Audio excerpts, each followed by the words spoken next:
والعاقبة للمتقين والصلاة والسلام على سيد الأنبياء والمرسلين وعلى آله وأصحابه أجمعين أما بعد.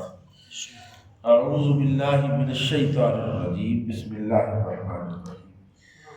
كتب عليكم إذا حضر أحدكم الموت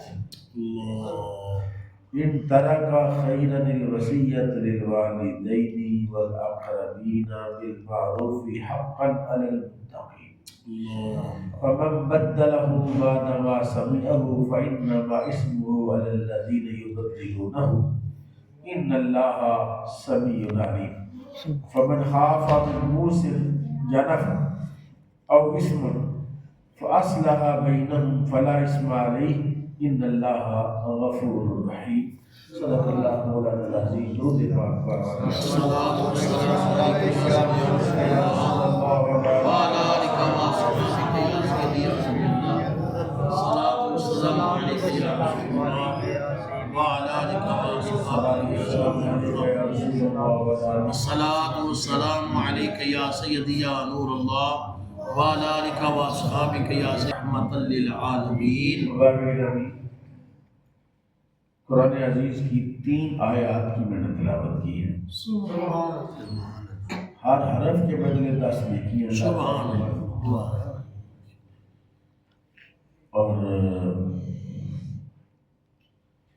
قرآن کریم کو سمجھنے کی خواہش بننے کے دل میں میری طرف دیکھنا ہے، مراقبہ نہیں کرنا، نیچے نہیں دیکھنا، میرے منہ کی طرف دیکھنا ہے.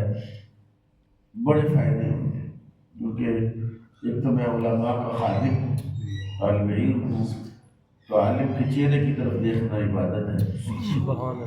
دوسرا میں قرآن شریف پڑھ رہا، تیسرا میں قرآن شریف سمجھا رہا، تو چوتھے نمبر پر ہم مسجد میں بیٹھے ہوئے ہیں. تو 3 آیات میں نے پڑھی. اللہ تعالیٰ نے رمضان آ رہا تقریباً 1.5 مہینے سے بھی 1.25 مہینے سے بھی کم رہ گئے. کتنا رہ گئے؟ 28 فروری کو روزہ. ہاں روزہ ہے، 28 فروری روزہ ہے.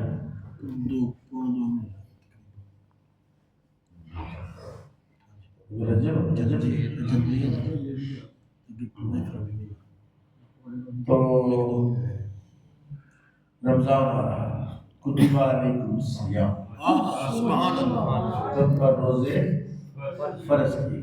یہ ہر کیلنڈر میں لکھی ہے کتب علیکم الصیام، تم پر روزے فرض کیے. اسی طرح کیا ہے کتب علیکم اذا حضر احدکم الموت، تم پر فرض کیا گیا ہے جب تمہارے پاس موت آئے. کتب علیکم اذا حضر احدکم الموت، جب تمہارے پاس موت کے آثار ظاہر ہو، مرنے لگو، تو تم پر فرض کیا گیا. نبی کریم صلی اللہ علیہ وسلم کے زمانے میں جب وراثت کے احکام نہیں آئے تھے،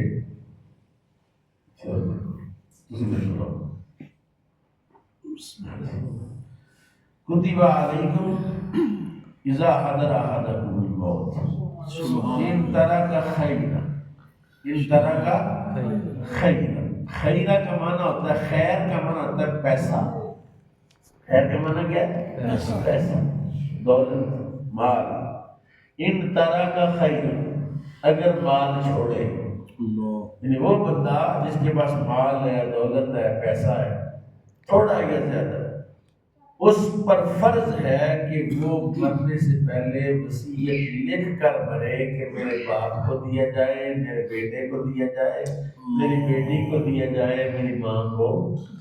اب یہ آیت سن ذرا توجہ سے.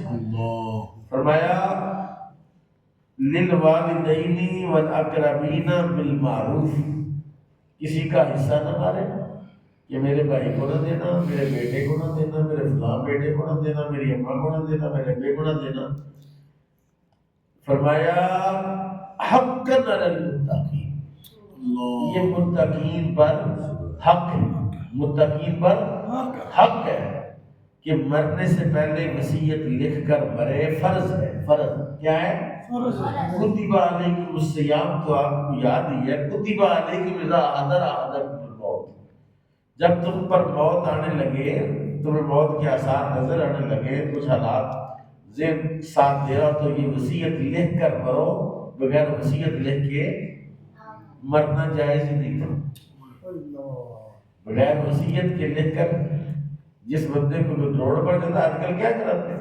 انشورنس بیمہ پالیسی کراتے ہیں، تو جو روڈ پر جاتا ہے وہ بھی لکھ کر جائے کہ میں جا رہا، پتہ نہیں ایکسیڈنٹ میں جا سکتا ہوں، لہٰذا یہ میرا مال ہے، یہ اس کی تفصیل ہے، یہ فلاں فلاں کو دینا، فلاں فلاں کو دینا۔ نبی کریم صلی اللہ علیہ وسلم کے زمانے میں ایک تاجر تجارت کے لیے گیا، رستے میں اسے موت آ گئی، اسے اپنی موت اپنی آنکھوں کے سامنے، درد ہو گیا، بیمار ہو گیا، کوئی اس طرح کا مسئلہ ہو گیا، تو اس نے وصیت لکھی۔ کیا لکھی؟ وصیت کہ یہ مال ہے، یہ میرے مال کی تفصیل ہے، اتنا لینا ہے اور اتنا دینا ہے، اتنا اتنا میں نے لوگوں سے لینا ہے اور فلاں فلاں کو دینا ہے، اور یہ مال میرے وارثوں تک تقسیم کر دیا جائے۔ اس نے کیا کیا کہ اس کے ساتھ تاجر تھے نا، بدل ہو جاتے ہیں مارکیٹ، 4-4 5 بندے مل کے جاتے ہیں، تو ایسے ہی بندے ساتھ تھے، قافلہ تھا، وصیت لکھی اور ان کو دے دیا کہ یہ میرے گھر دے دیں۔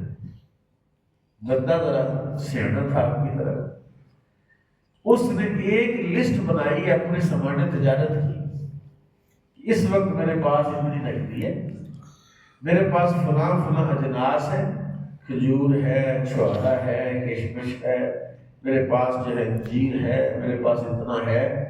تو وہ اس نے اپنے سامان میں کسی پڑھنے میں کسی جگہ پر پرچی رکھ دی، کوئی پتہ نہیں ہے دستے میں بندے، انہوں نے کیا کیا کہ وصیت کو بدلا، جس میں لکھا تھا میرے پاس 20,000 دینار ہے، اس میں لکھا میرے پاس 200 دینار، جس میں کچھ لکھا کمی بیشی کر دی بھرا، جا کر ان کی وارث نے سامان لیا، جب کھولا تو اس میں لسٹ بھی تھی، اس میں پوری تفصیل تھی۔ اب وصیت کچھ ہے، لسٹ کچھ ہے، ایک تو گھر والے ہیں، ایک اللہ، کوئی بھی نہ لکھے، کوئی بھی نہ پڑھے، اللہ تو اللہ تو کو تو نہیں کوئی بندہ بلا سکتا کہ یا اللہ پاک یہ اس کے بعد اتنے تھے۔ فرمایا فَمَن بَدَّلَهُ بَعْدَ مَا سَمِعَهُ فَإِنَّمَا إِثْمُهُ عَلَى الَّذِينَ يُبَدِّلُونَهُ، جس شخص نے تبدیل کر دیا، یہ اس نے سنا، کبھی کسی بندے کے پاس قلم کاغذ نہیں بھی ہے تو بتا دی اس نے، فرمایا جس نے سنا اور پھر بدل دیا، اسمہ علی الذین یبدلون، گناہ ان پر جو وصیت کو بدل دیتے ہیں، ان اللہ سمیع علیم، اللہ سننے والا اور جاننے والا۔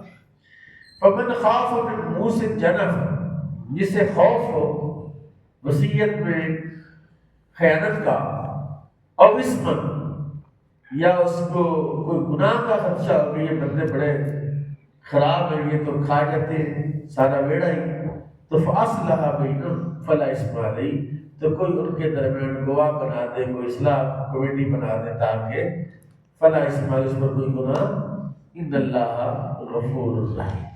موضوع یہ نہیں، اس سے اگلا موضوع، لیکن یہ تمہید کے طور پر میں نے قرآن شریف پڑھا ہے، اور آپ میرے مستقل سامنے ہیں، وہ جانتے ہیں کہ ہم جب قرآن پڑھتے ہیں پھر اس کو سمجھانے کی کوشش کرتے ہیں، سمجھانے میں کئی بندوں کا ذہن چوڑوں کی طرف چلا جاتا ہے، بار بار پھر ہم لاتے ہیں کہ یار پہلے یہ سمجھو، پھر جو تمہارے قسمت میں جانے ہیں وہ مل جائیں۔